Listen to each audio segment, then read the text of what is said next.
Hello everyone. सो आज हम करने वाला है यूनिवर्सल लॉ ऑफ ग्रेविटेशन। सो हमने अपनी प्रीवियस वीडियो में पढ़ा था कि ग्रेविटेशन क्या होता है और किस तरीके से हर एक ऑब्जेक्ट क्या होता है इस यूनिवर्स में एक दूसरे ऑब्जेक्ट को अट्रैक्ट करता है। Clear. So universal law of gravitation किसने दिया था? आइजैक न्यूटन ने। और यूनिवर्सल लॉ ऑफ ग्रेविटेशन क्या कहता है कि कोई भी दो ऑब्जेक्ट है, राइट, कोई भी दो ऑब्जेक्ट है वो एक दूसरे को क्या करेंगे? अट्रैक्ट करेंगे। वो एक दूसरे को क्या करेंगे? अट्रैक्ट करेंगे। जैसे ये पेन है, राइट, ये बुक है, नोटबुक है, राइट, कोई ह्यूमन है, मैं हूँ, आप हो, हम सब क्या करते हैं? एक दूसरे को अट्रैक्ट करते हैं। लेकिन क्या उस अट्रैक्शन के द्वारा मोशन प्रोड्यूस होता है? नहीं, राइट। क्यों नहीं होता है?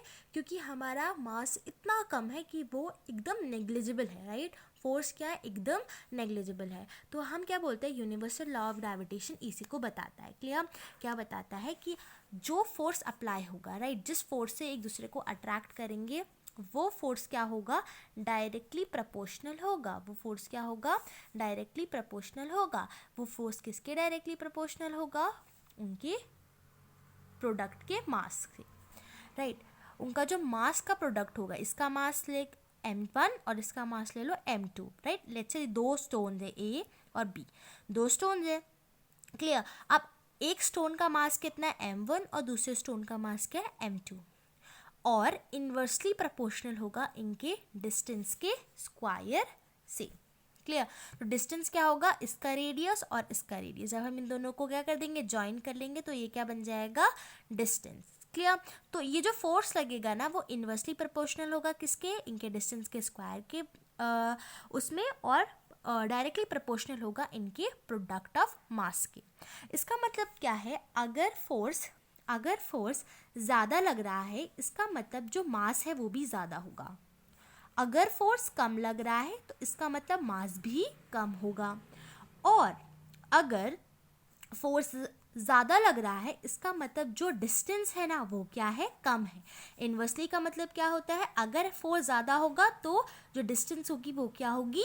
कम होगी। तो यहाँ पर पे आर क्या है? डिस्टेंस है, ठीक है। आर क्या है? डिस्टेंस है।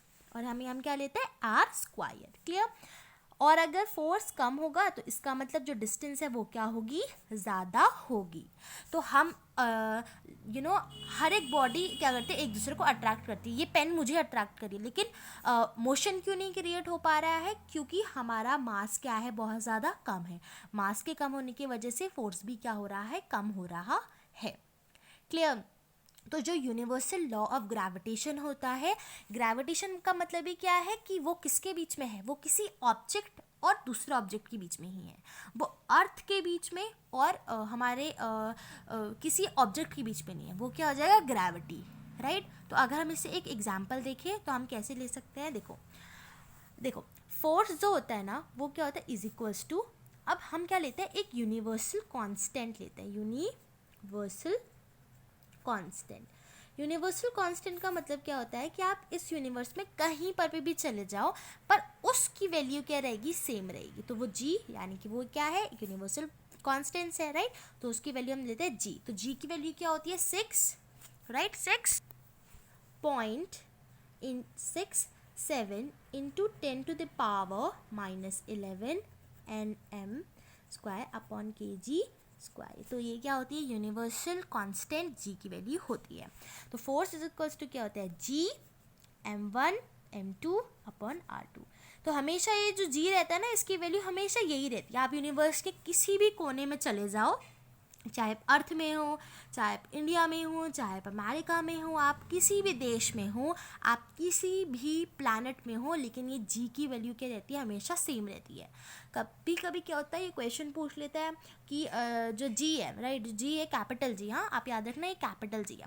तो जो कैपिटल जी है इसकी जो वैल्यू है, राइट, वैल्यू ऑफ जो ग्रेविटेशन कांस्टेंट है वो मून में क्या है और अर्थ में क्या है? तो जी की वैल्यू तो हमेशा सेम रहती है। तो कितनी होगी? 6.67 into 10⁻11 newton metre square upon gram square, kilogram square, right. तो ये क्या रहती है? आपकी जी की वैल्यू रहती है। अगर मैं बोलूँ कि यही दो स्टोन्स है, राइट, ये दो स्टोन्स है और इसमें अगर मैं बोलूँ ऐसे, राइट, कोई दो ऑब्जेक्ट है, लेट्स से आप हो, राइट, आप कितने किलो के हो? लेट्स से आप हो 30 kg के, राइट, आप वो 30 kg के। और कोई दूसरा ऑब्जेक्ट है, लेट्स से आपकी पेन है, तो पेन कितने की होगी?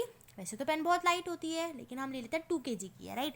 या पेन ले लो या कोई स्टोन ले लो, ठीक है, तो ये है इतना kg का और ये भी है इतना kg का, ठीक है, इतना मैंने ले लिया है।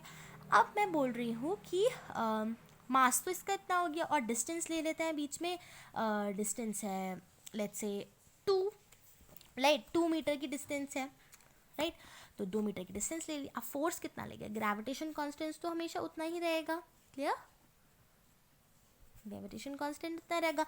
इन दोनों का प्रोडक्ट कर लो, तो 30 × 2 कितना हो जाएगा? 60, क्लियर, अपॉन अब 2 का स्क्वायर कितना हो जाएगा? 4। अब इस सबको आप कैलकुलेट करोगे तो फोर्स निकल जाएगा, तो फोर्स कितना होगा, राइट, तो 4 × 1 = 4, 4 × 15 = 60। अब इसको आप क्या करोगे? सॉल्व कर लोगे, राइट, तो आप इन दोनों को क्या करो? मल्टीप्लाई कर दो। इसका आंसर इतना × 10⁻11 और 2 है, तो आप यहाँ पे कर लोगे तो इतना कुछ होगा, राइट। तो देखो माइनस में वैल्यू है और पॉइंट में, तो सो देखो फोर्स बहुत कम लग रहा है। ये फोर्स क्या है? बहुत कम है कंपेयर टू किसके?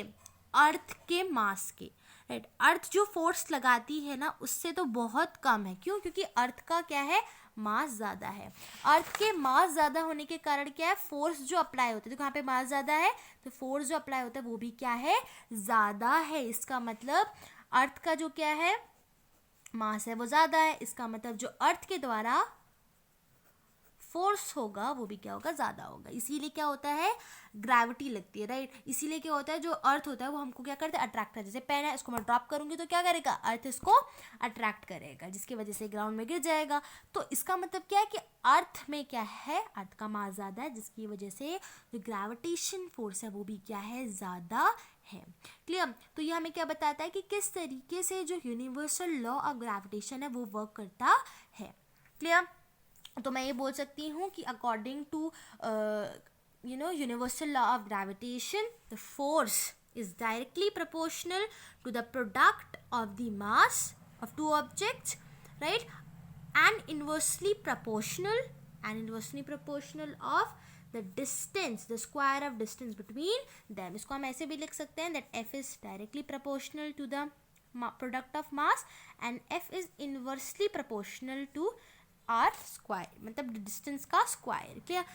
इन्वर्सली प्रोपोर्शनल क्यों कहा है? क्योंकि अगर फोर्स ज़्यादा होगा तो क्या होगा? रेडियस का जो स्क्वायर होगा वो कम होगा, राइट। और अगर फोर्स कम है तो इसका मतलब ये जो रेडियस है ना वो ज़्यादा है। स्क्वायर भी अगर मैं नहीं बोलूँ तो रेडियस भी क्या है? ज़्यादा है। क्लियर? तो ये हमें क्या बताता है? यूनिवर्सल लॉ ऑफ ग्रेविटेशन को बताता है।